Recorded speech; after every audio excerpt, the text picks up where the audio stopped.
Fala pessoal, o GM Evandro aqui e nesse vídeo de hoje vai ser um pouquinho diferente, você pode ver pelo cenário já, porque eu tô gravando aqui direto da cidade de Graz, na Áustria, onde eu tô jogando o primeiro dos torneios que eu vou jogar aí nesse tour de torneios na Europa. E o primeiro torneio é esse torneio que é o Graz Chess Open, que é um torneio bem interessante de jogar, muito bem organizado, vários grandes mestres participando. É a segunda vez que eu participo desse torneio, a primeira foi em 2014, quando eu joguei uma sequência de torneios junto com o Axel e o Iago. E 10 anos depois, estamos de volta aqui nesse mesmo torneio. Então, dessa vez, eu vim junto com o grande mestre Renato Quintiliano, que está participando do torneio também. E já foram 3 rodadas desse torneio. As 3 primeiras rodadas, teve uma rodada única no primeiro dia. Ontem teve rodada dupla e hoje vai ter aí a quarta rodada. Então, eu não sei exatamente que hora do Brasil vai sair esse vídeo. Talvez seja bem na hora da rodada aqui. Eu vou deixar o link do torneio também para quem quiser acompanhar, tá? Bom, mas o que tá rolando até agora, né? Então, nessas 3 primeiras partidas, foram 3 vitórias, consegui vencer as 3 primeiras, né? Partidas bem complicadas, partidas até um pouco suspeitas ali. Eu vou mostrar aqui pra você hoje uma dessas partidas, a partida da terceira rodada. O grande mestre Quintiliano, ele tá com 2,5, ele empatou ontem na terceira rodada, uma posição muito confusa também, aconteceu de tudo ali na partida dele, acabou empatando. E é isso, por enquanto estamos aí, eu com 3, Renato com 2,5 e hoje vamos para a quarta rodada. Bom, e vamos lá, né? Vou mostrar aqui para vocês o que rolou então nessa terceira rodada do torneio. Vou analisar uma das partidas, que foi uma partida interessante que eu joguei contra um mestre Fiji.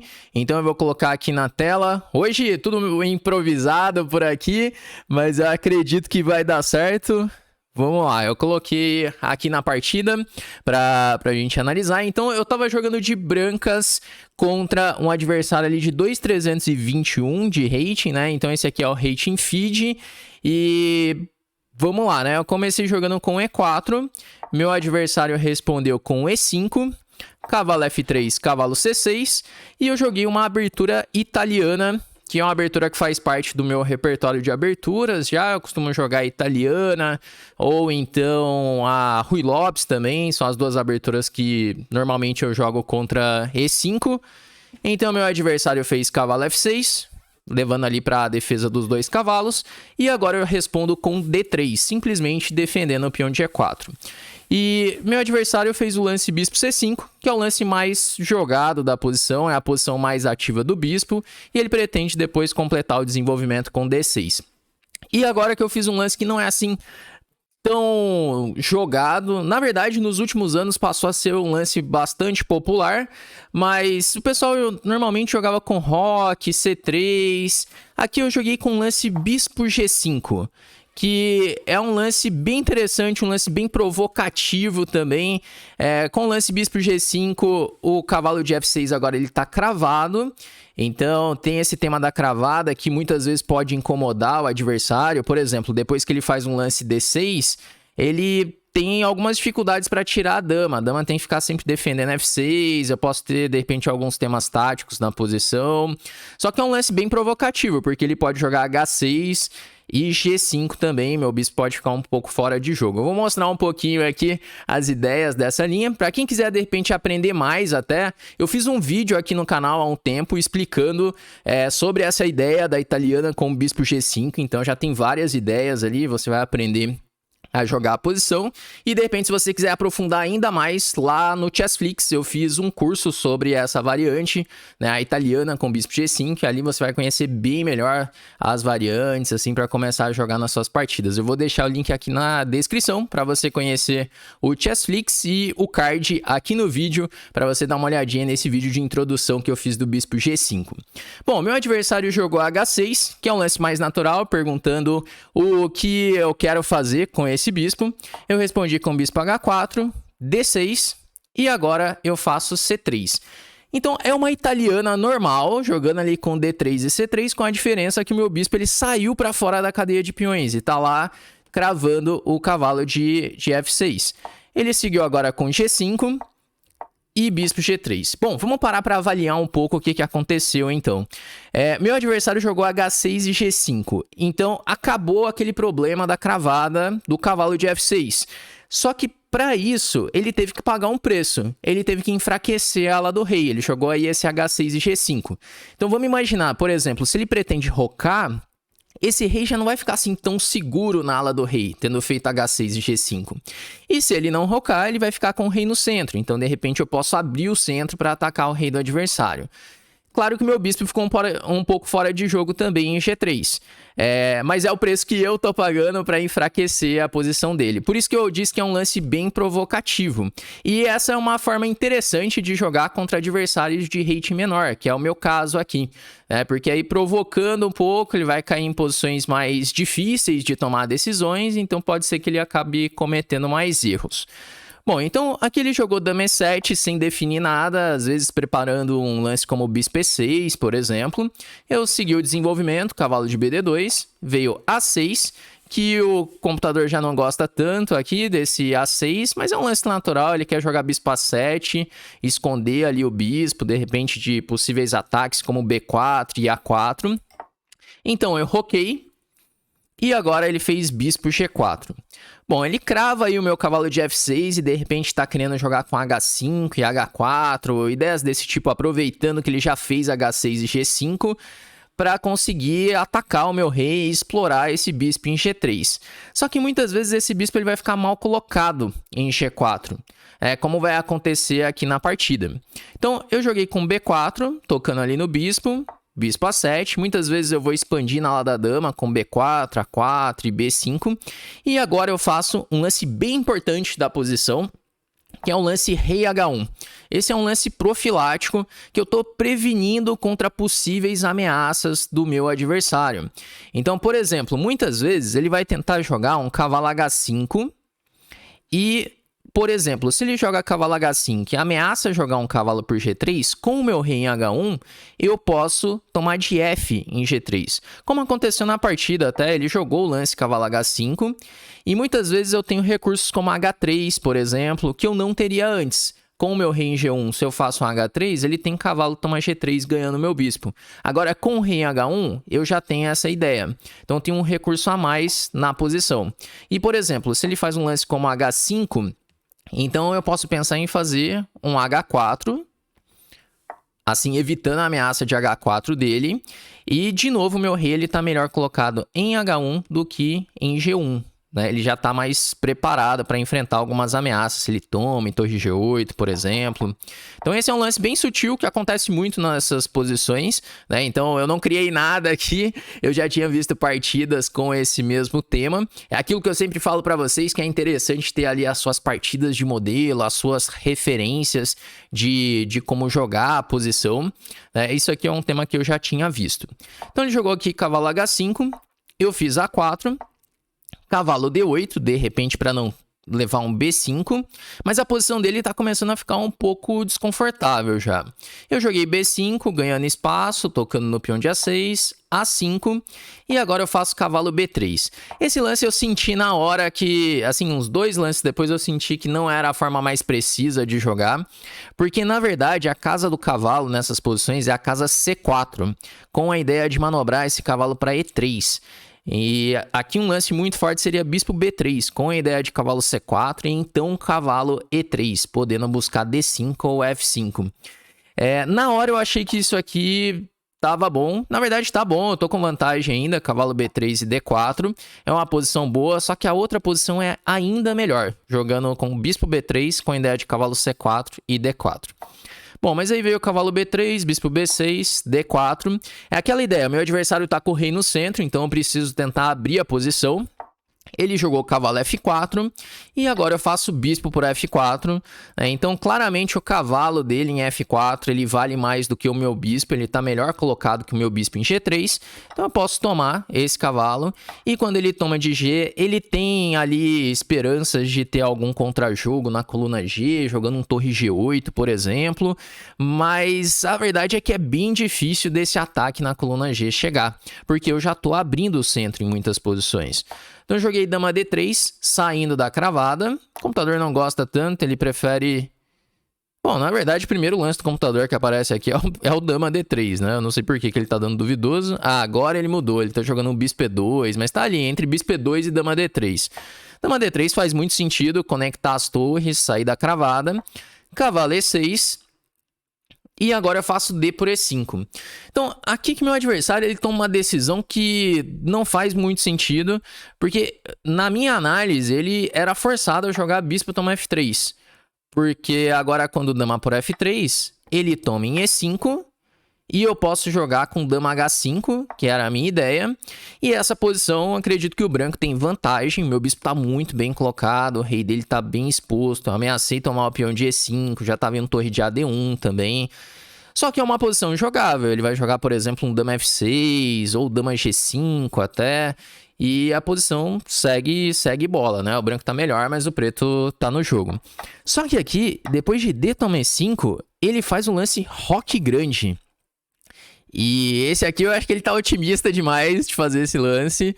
Ele pensou que depois de tomar em D6, torre D6, ele teria alguma iniciativa, mas não é nada claro isso. Porque eu tomo esse peão de D6, ele faz torre, toma D6... E eu acho que ele devia estar esperando um lance como dama C2, talvez. Não sei exatamente o que ele estava esperando. Só que aqui eu posso fazer bispo D5.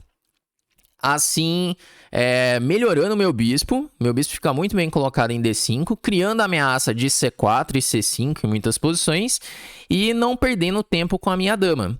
E se ele tentar, por exemplo, jogar C6... pensando ali em ganhar a peça, aqui já vai dar muito errado essa posição dele. Eu posso tomar em C6, B toma C6, já tem ameaças de dama C6 cheque, por exemplo.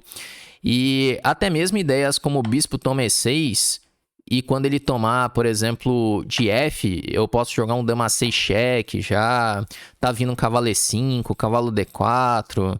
É uma posição bem difícil já de jogar de pretas. Esse rei tá muito aberto e não acredito que ele vai sobreviver nessa posição. Então ele jogou aqui com o cavalo G5 e eu faço o cavalo de FD4. E aqui eu acredito que eu tô, assim, quase ganho já nessa posição. Tô com peão a mais, iniciativa, tô jogando F3 aqui pra consolidar. E aí meu adversário já começou a pensar muito. Ele gastou uns 40 minutos nessa posição. Ficou bem apurado de tempo já. Ele tava tentando encontrar algum tipo de recurso pra seguir jogando. E no fim ele faz o lance F3. Que assim, eu acredito que é a melhor chance prática mesmo. Ele tentar fazer algo ali pra... abrir o meu rei e tentar alguns golpes. E assim, quase que ele acaba encontrando uns golpes, como você vai ver aqui na partida. Porque agora, depois de F3, eu faço G por F3. Ele faz H5.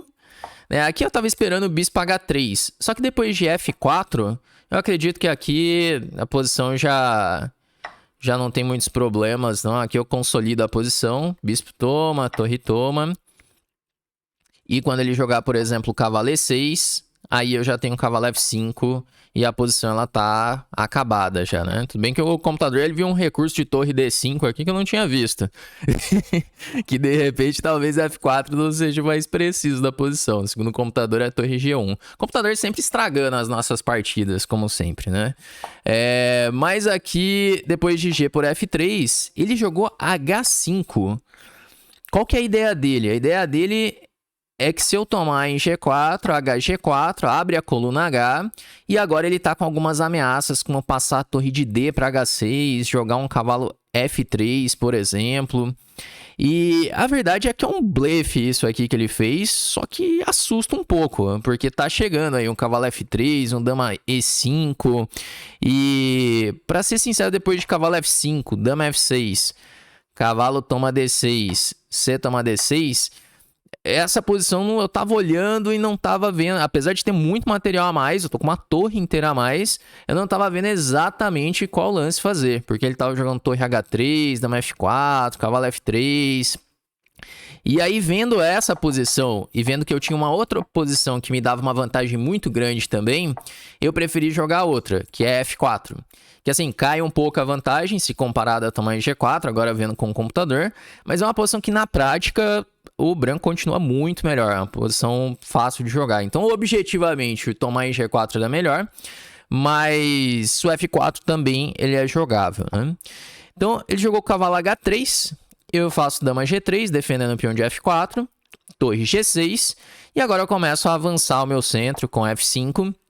Se ele tomar em F5, tentando dar uma descoberta, eu posso jogar cavalo por F5, já atacando a dama de E7. Ele fez H4 intermediário, dama E3, torre G7, E5. E a gente tá chegando quase numa posição onde ele vai ameaçar um golpe, que é muito absurdo sobrar esse golpe ainda.